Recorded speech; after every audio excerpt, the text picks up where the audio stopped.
మామా ఏడున్నావురా? ఇప్పుడే డ్యూటీ అయిపోయిందిరా. మన అడ్డా తెలుసు కదా, చక్కగా ఆడికే వచ్చాయి.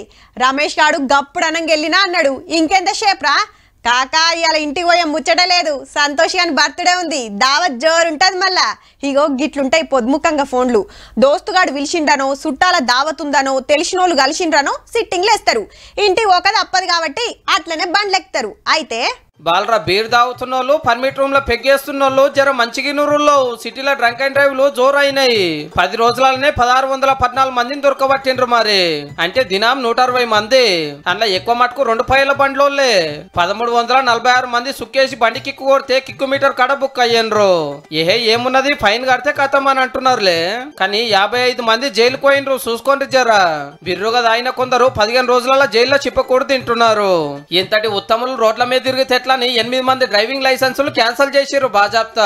తాగి వాహనాలు నడిపినట్లయితే వాళ్ళకి జైలు శిక్ష తో పాటు కౌన్సిలింగ్ కూడా ఇవ్వడం జరుగుతుంది. 6 నెలల పాటు లైసెన్స్ కూడా క్యాన్సిల్ చేయడం జరుగుతుంది. ఈ లెక్క ఒక్క హైదరాబాద్ పోలీస్ కమిషనరేట్లనే.